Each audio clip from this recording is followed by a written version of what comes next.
सट्टेबाजी के घरों को भी आबाद करते हुए नजर आ रहे हैं। क्या ये हमारी जिंदगी है? क्या ये हमारा मजहब हमें दर्स दे रहा है? हमारे मजहब का दर्स अगर सीखना है तो असलाफ की जिंदगी से सीखें। आखिरत के ख्याल ने बेचैन कर दिया है, काम सारे भूल गए हैं, सारी मसरूफियत को भूल गए हैं। अब दिल में ख्याल आया है, ए अबू सालेह चलो चलो चलकर बाग के मालिक को तलाश कर लिया जाए, उससे ये सेब माफ करा लिया जाए, उससे ये सेब हलाल करा लिया जाए, क्योंकि कल अल्लाह की बारगाह में जब जर्रे जर्रे का हिसाब देना होगा तो इस सेब का हिसाब कैसे होगा। जी जी में आया है जहन्नम में अल्लाह ने जहन्नमियों के लिए जो जंजीरें तैयार की हैं, उन जंजीरों की एक कड़ी अगर दुनिया के तमाम पहाड़ों पर रख दी जाए तो उस एक कड़ी के वजन से ये पहाड़ रेजा रेजा हो जाए। अल्लाह एक कड़ी, एक कड़ी और रेजा रेजा हो जाए पहाड़, वो जमीनों को चीरती हुई तहत सरा में। अल्लाह बर्दाश्त कर लेंगे क्या हम पूरी बेड़ी को, पूरी जंजीर को? एक कड़ी का ये हाल है। हदीस पाक में आया है जहन्नम में जहन्नम की दाढ़ जो है, दाढ़ ये ओहद पहाड़ के बराबर है। खोलता हुआ पीप एक जहन्नमी को पीने के लिए दिया जाएगा। जब मुंह के सामने लाएगा ना तो ये मुंह का गोश्त और खाल चल के उसमें ही गिर जाएगा। अल्लाह आसानी से कह देते हैं कि मरने के बाद देखेंगे, जी कल की कल देखी जाएगी। अरे ये अल्लाह वाले अगर जरा सी कोई लफ्ज़ होती हुई दिखे तो आखिरत का ख्याल तड़पा देता था। एक सेब खाया है इतना तड़प गए हैं हम, तो न जाने कितना हराम खा लेते हैं, कभी तड़पते नहीं है। जब जिस पेट में एक लुक़मा हराम ग़िज़ा का जाता है 40 दिन उसकी कोई इबादत अल्लाह की बारगाह में मकबूल नहीं। 40 दिन कहाँ से हमारे घरों में बरकतें नाजिल होंगी, कहाँ से हमारे घरों में रहमतें नाजिल होंगी। रात दिन आज हम रोना रो रहे हैं कि हम कमाते बहुत हैं, न जाने किधर चला जाता है, बरकत नजर नहीं आ रही है, खैर व बरकत नजर नहीं आ रही है। कहाँ से खैर व बरकत आएगी जब हम इस्लाम के मुताबिक चल ही नहीं रहे, जिंदगी हम मजहब के मुताबिक गुजार ही नहीं रहे हैं। जो दर्स हमें मुस्तफा करीम ने दिया है उस दर्स के मुताबिक हम चल ही नहीं रहे हैं, तो हमारे घरों में बरकतें कहाँ से आएंगी, हमारे घरों में रहमतें कहाँ से आएंगी? हम अपने रब को राजी कर ही नहीं रहे हैं तो हमारे घरों में रहमतें और बरकतें कहाँ से आएंगी? अल्लाह अकबर। एक सेब खाया है, वो सेब के मालिक को तलाश करते हुए बागीचे में पहुंच जाते हैं। हजरत अब्दुल्लाह सुमई रज़ी अल्लाह तआला अन्हु के पास हाजिर होते हैं। हुजूर आपका बागीचा है? हाँ मेरा बागीचा है। इसका एक सेब दरिया में बहता हुआ जा रहा था, मैंने खा लिया है, लिहाजा मैं अब आपके पास में आया हूँ। इजाजत तो नहीं ली थी, आप मेरे लिए सेब हलाल कर दीजिए, माफ फरमा दीजिए। अल्लाह अकबर। आपने जब देखा दिल में ख्याल आया एक सेब की तड़प जिस नौजवान को यहाँ तक ले आई हो वो नौजवान कोई आम नहीं हो सकता है, इस पर अल्लाह का खास फजल है, अल्लाह का फजल करम है। निगाह से निगाह मिली, एक अल्लाह वाले ने अल्लाह वाले को पहचान लिया और फरमाते हैं इस तरह से माफ नहीं करूंगा, सेब जब माफ करूंगा जब मेरे बाप को 10 साल तक रखा होगा। क्या बात है, वाह वाह, 10 साल तक हक है जी। लेकिन क्या है, आखिरत की फिक्र दिल में थी, आखिरत का खौफ दिल में था। मालूम है कि अल्लाह की पकड़ बड़ी मजबूत है, बेशक मालूम है कि बड़े बड़े तकवा और परहेजगार उनके राज वहां जाएंगे। मैदान महशर की रुसवाई से बचने के लिए 10 साल बागीचे को रखाते रहे। 10 साल। ये है नदामत, ये है शर्मिंदगी। कतरे मोती समझ के शाने करीमी ने चुन लिए, मोती समझ के शाने करीमी ने चुन लिए। कतरे जो गिरे मेरे अलक़े इन्फिआल। वाह वाह वाह, बहुत खूब।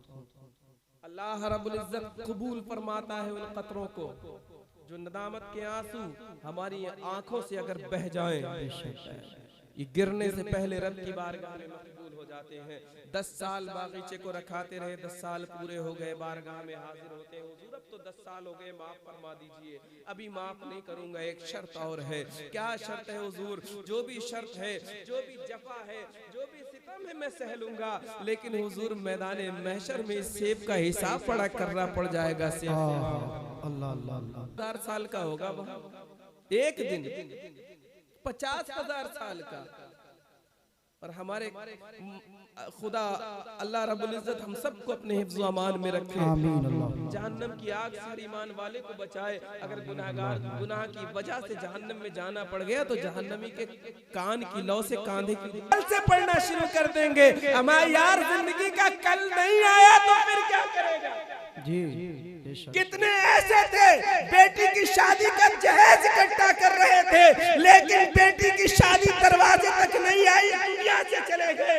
मेरी निगाह ने खुद मुशाहिदा किया है, एक ऐसा जनाजा देखा है कि घर में बेटी की डोली उठने वाली है और बाप का जनाजा उठ रहा है। मैंने खुद अपनी निगाह से देखा। देखा है लेट जाती है। आज के दौर में दुश्मन बन के मोबाइल सामने आ गया और मोबाइल पर फिल्में चल रही हैं, मोबाइल पर गाने चल रही हैं। जब इस तरह से बच्चा पेट में है, माँ फिल्में देखेगी, माँ मोबाइल में जो है वीडियो देखेगी, तो ऐसा बच्चा मुस्तफा का गुलाम नहीं, शरीयत का मुहाफिज नहीं, बल्कि बड़ा होके बाप को आंखें दिखाने वाला बनेगा। जी अल्लाह। क्योंकि बच्चे की जिंदगी पे तरबियत का असर बहुत ज्यादा पड़ता है। बच्चे की पहली दरसगाह माँ होती है। पहली दरसगाह माँ होती है, जैसा सिखाती है वैसा बच्चा सीखता है। अल्लाह अकबर। उस्ताद ने पूछा कहाँ से सीख लिया? अल्लाह अकबर। मैं अपनी माँ के पेट में था, माँ के शिकम में था।